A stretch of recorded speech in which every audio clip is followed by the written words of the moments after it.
Hey everybody, welcome back to Magic Orthodoxy. My name's David, and this is a movie review.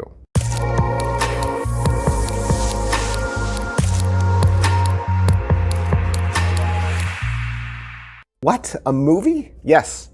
Apparently, I am a movie reviewer now. Reviewing a movie, we're reviewing The Expert at the Card Table, looking for Erdnase, brand new film. This was originally out on Kickstarter, right? It was a Kickstarter project. You could have backed this. Of course, it received its funds, and it's been shot, filmed, edited, uploaded, and now you can rent it. You can rent it for 12 bucks. And if you don't even want to listen to me, you don't have to. You could just go to erdnase-movie.com, scroll down to where you see the link that says watch now. And for 12 bucks, you'll be sent a link. You'll be able to watch the film for 48 hours. That link will be active for 48 hours. You can rent it, you can download it and watch it.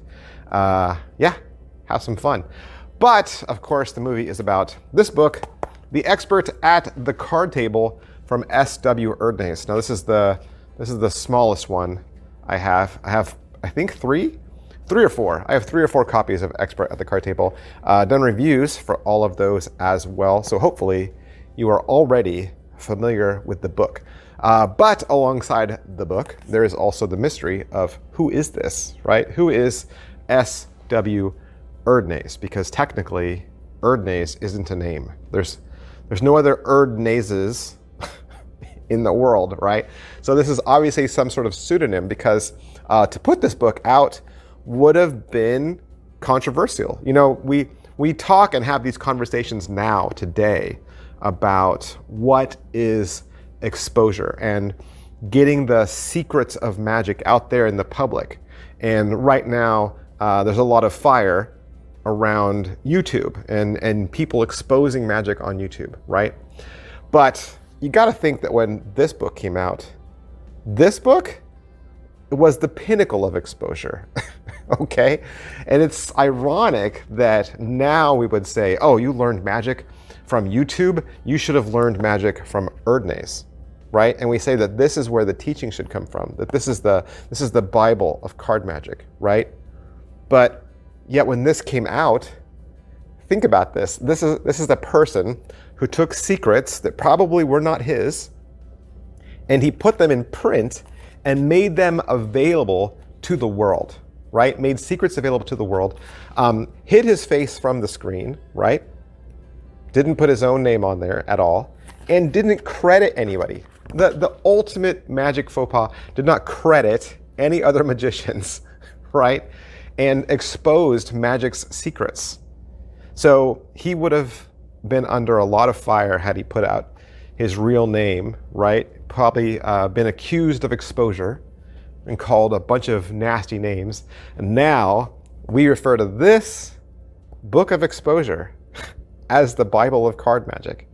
And so it's such a joy to now see a film that's dedicated to finding out who this incredible author was. You can go watch the trailer real quick too, but I'll just tell you that the film is geared to magicians who are kind of already familiar with the story of Erdnase, but it's also a good story for people who are fascinated with illusion. I think it provides just a little glimpse behind the curtain of contemporary magic and historic magic. And it also talks a lot about human curiosity. You know, Erdnase is one of those examples of what becomes important, what stories become interesting based on what information we have. And I think the question that gets asked but never answered throughout the entire film is it better to have these questions and not answer them, right? Is it better to just be enchanted with this fairy tale rather than enlightened with an actual answer? So this whole phenomenon of how legends are made is also, I think, key to what this documentary explores. And of course, this film stars Erdnase experts and authors like Richard Hatch and Bill Mullins, as well as a lot of familiar magician faces that you would recognize, like R. Wilson and Laura London and Jason England, Guy Hollingworth, Richard Turner. They are all interwoven through this film as well, because the way it's shot, and I think this is the unique part, is it's shot as half documentary, half movie, right? I think sometimes when you watch documentaries like this, maybe on the History Channel, they'll show you like video footage, like B-roll footage, but the people who are talking on the documentary, they talk over that footage. So you still hear their voice. So you still realize I am watching a documentary. But the way this is filmed is they actually took the actors and filmed real scenes with dialogue and acting and script and costumes. And you actually step out every single time when they introduce a new candidate for who they think Erdnase might be. Some of the actors play the same types of roles, but their character changes depending on how this story is being framed now, right? And so they'll throw out a candidate for Erdnase, and they'll say, well, maybe it's this guy.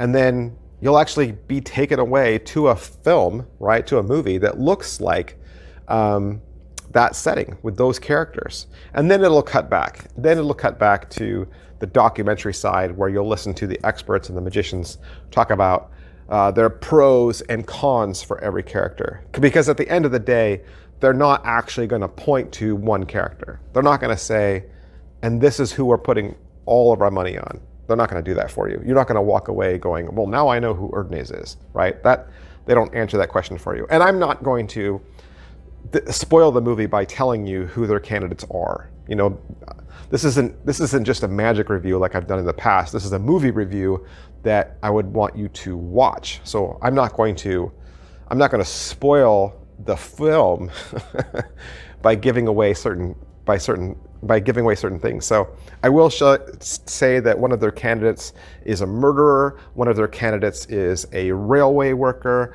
one of their candidates is a con artist, one of their candidates is an author, right?